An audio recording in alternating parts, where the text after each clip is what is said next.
نوٹوں کی گڈیاں لے کر 5,000 کے نوٹوں کی گڈیاں لے کر اسٹیج پر کھڑے ہوئے وہ ایسے لٹارے ہوتے ہیں.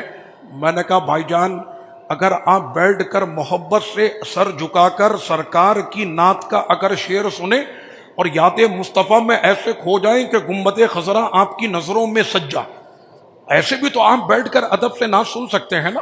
وہ کھڑے ہو کر اس طرح سے پیسے لٹانے، اور یہ مسئلہ سب کو پتا کہ پاکستان سے لے کر دنیا کے کسی بھی ملک میں چلے جائیں یہ پیسے کس پہ لٹائے جاتے ہیں سب جانتے ہیں. اس میں کچھ کہنے کی ضرورت ہی نہیں، سب کو پتا ہے کہ یہ پیسے نوٹ کس پہ اڑائے جاتے ہیں. تمیز کے ساتھ بھی جو ہے وہ نذرانہ پیش کیا جا سکتا ہے. اتنا پیسہ ہے تو میں نے بھی آپ کو کچھ مشورے دیے کہ دین کے ایک طالب علم کے جو ہے وہ آپ بن جائیں اس کی خدمت اٹھانے والے. سرکار اتنا خوش ہوں گے اس سے کہ جو دین کے طالب علم کے لیے، جو عالم دین کے لیے، دین پھیلانے والوں کے لیے، اور یہ سارا صدقہ اس نیت کے ساتھ دینا کہ یہ میں اپنے نبی کی محبت میں دے رہا ہوں.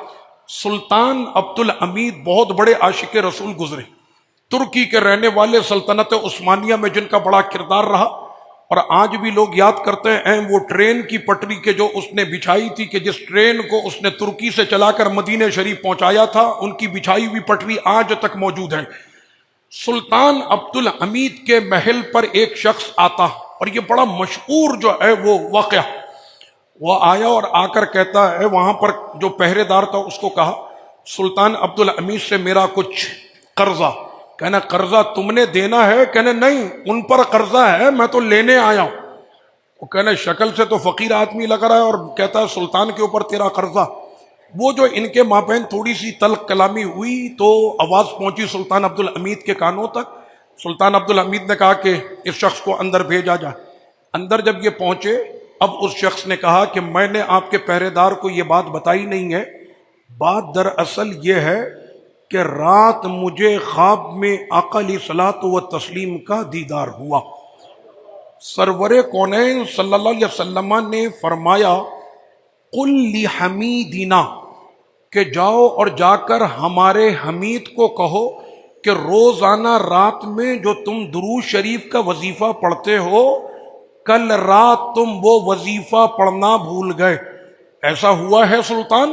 اب سلطان عبد الحمید کی آنکھوں میں آنسو بھرے ہوئے اور کہا کہ رات مجھ پر اتنے زیادہ ریاست کے کام تھے، میں ان میں الجھ کر اپنا وہ وظیفہ پڑھنا بھول گیا، اور کام کرتے کرتے سامنے جو میرے ٹیبل رکھا تھا اسی پہ سر رکھ کے میں سو گیا، اور میں نے اپنا وظیفہ کل کا درود پاک کا وہ میں نہیں پڑھ سکا. آقا نے فرمایا کہ کل رات کا تم وظیفہ پڑھنا بھول گئے، اور ساتھ میں یہ بھی سرکار نے فرمایا ہے کہ مجھ پر جتنا قرض ہے جاؤ جا کر سلطان عبد الحمید سے لے لو. تو آپ جانتے ہیں سلطان عبد الحمید نے کیا کہا یہاں بیٹھ جاؤ. یہ بڑا تاریخی واقعہ. کہنا یہاں سامنے بیٹھ جاؤ. وہ بیٹھ گیا. کہنا یہ بتاؤ سرکار نے پہلا لفظ کیا فرمایا تھا؟ کہا کہ آقا نے فرمایا تھا قل لحمیدنا، ہمارے حمید کو کہنا. یہ بھری مٹھی سونے کی اور یہ اس کو دی. کہنا پھر بتاؤ سرکار نے کیا کہا تھا؟ کہنا آقا نے کہا تھا ہمارے حمید. پھر دوبارہ مٹھی بھر کے دی. کہا کیا کہا تھا آقا نے؟ کہا ہمارا حمید. وہ کہتا جا رہا.